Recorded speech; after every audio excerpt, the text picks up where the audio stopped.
देखो इसमें दिया है, यह दिया है कि कोण एक्स वाई जेड बराबर 64 डिग्री है, कोण एक्स वाई जेड।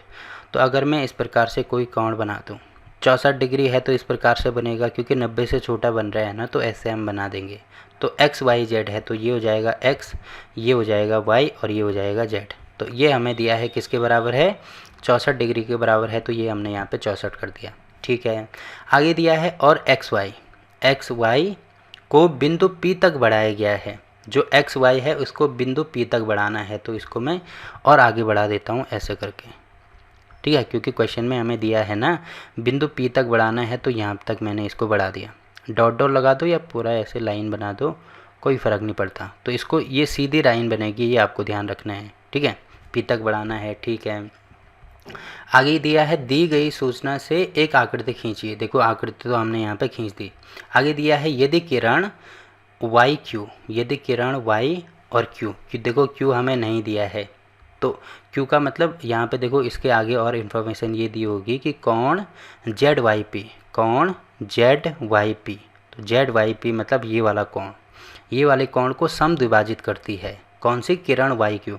मतलब यहाँ से एक किरण ऐसे डालनी है जो कि ये पूरे वाले कोण को समद्विभाजित करती है। अब देखो समद्विभाजित का मतलब अगर मैं इसका संधि विच्छेद करता हूँ तो सम का मतलब होता है समान, द्वि का मतलब होता है दो, भाजित का मतलब होता है भाग।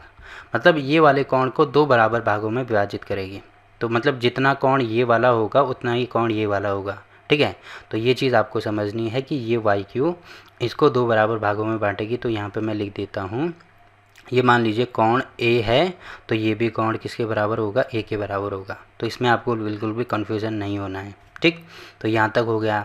आगे दिया है तो कोण एक्स वाई क्यू, कोण एक्स वाई और क्यू।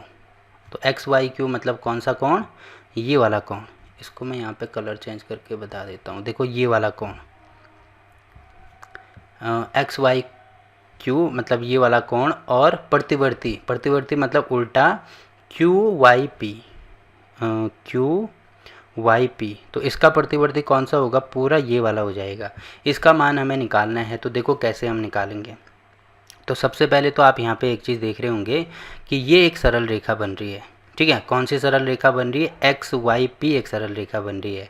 और सरल रेखा के एक और कितने का कोण बनता है, 180 डिग्री का कोण बनता है। इसका मतलब यहाँ पे इसके एक और पूरा 180 का कोण बनेगा।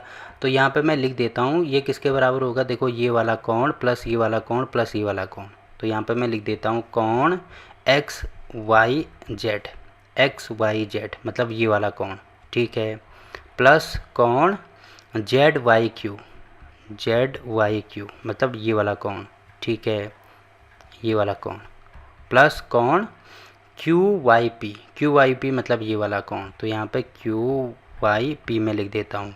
तो इनका मान किसके बराबर होगा, 180 के बराबर होगा, क्योंकि इसको ऋजु कोण कह सकते हैं या सरल रेखा कह सकते हैं। ठीक है, और सरल रेखा के एक और 180 का कोण बनता है। तो ये चीज़ें मैंने लिख दी है।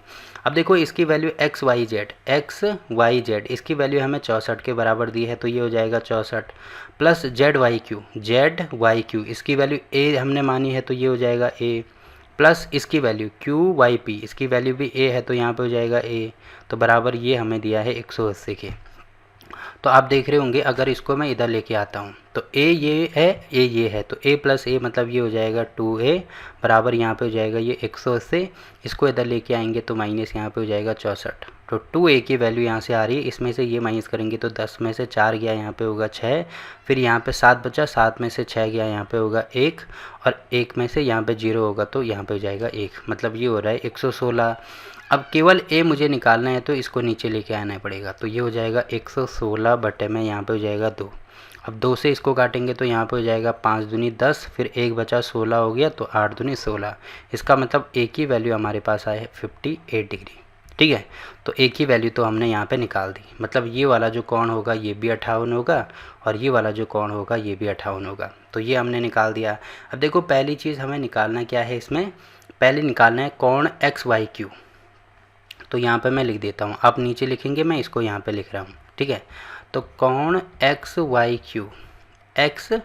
क्यू मतलब पूरा ये वाला कोण। तो ये वाला कोण किसके बराबर है, एक्स वाई जेड, इसके प्लस इसके बराबर है ना, तो यहाँ पे हो जाएगा इसकी वैल्यू हो जाएगी X Y Z plus Z Y Q, तो यहाँ पे हो जाएगा कोण जेड वाई क्यू।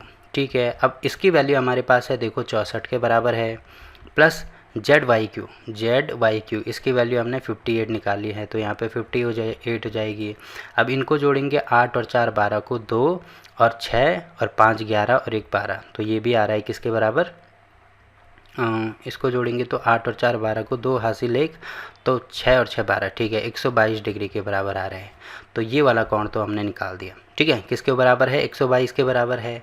अब हमें निकालना है प्रतिवर्ती कोण ऑफ क्यू वाई पी, मतलब इसका प्रतिवर्ती निकालना है, तो ये कोण इस प्रकार से है, ये वाला कोण हमने निकाल दिया ना 58 डिग्री के बराबर है। अब प्रतिवर्ती मतलब पूरा इसके पीछे वाला कोण, तो ये वाला कोण मैंने बोला था 360 में से माइनस करते हैं, तो यहाँ पर लिखेंगे प्रतिवर्ती कोण कौन सा, क्यू वाई पी बराबर होगा 360 माइनस कोण क्यू वाई पी, मतलब इसी के कोण के 360 में से यही वाला कोण, ये वाला जो कोण हमें निकालना है वो माइनस करेंगे, तो ये बराबर होगा 360 माइनस क्यू वाई पी हमें दिया है 58 के बराबर है, तो यहाँ पे हो जाएगा 58। अब इसमें से ये माइनस करेंगे तो ये कितना आ रहा है, 10 में से 8 गया, यहाँ पे होगा 2, फिर 5 में से 5 गया, यहाँ पे होगा 0 और साथ में 3, मतलब 302 डिग्री आ रहा है। तो ये वाला कोण भी हमने निकाल दिया। तो पहला कोण होगा 122 के बराबर और दूसरा कोण होगा 302 के बराबर। ठीक, तो ये दोनों क्वेश्चन यहाँ पे, दोनों पार्ट यहाँ पे कंप्लीट हो गए। तो इसी के साथ ये चैप्टर यहाँ पे कंप्लीट होता है, ये एक्सरसाइज यहाँ पे कंप्लीट होती है। और क्लास 9 के सभी चैप्टर की वीडियो आपको नीचे डिस्क्रिप्शन में मिल जाएगी, तो वहाँ पे जाके आप किसी भी चैप्टर की कोई सी भी वीडियो देख सकते हैं। तो फिलहाल के लिए इस वीडियो में इतना ही। वीडियो अच्छा लगा तो वीडियो को लाइक कीजिए, शेयर कीजिए अपने दोस्तों के साथ और चैनल को सब्सक्राइब करना ना भूलें। तो मिलते हैं आपसे एक और नई वीडियो में, तब तक के लिए बाय बाय।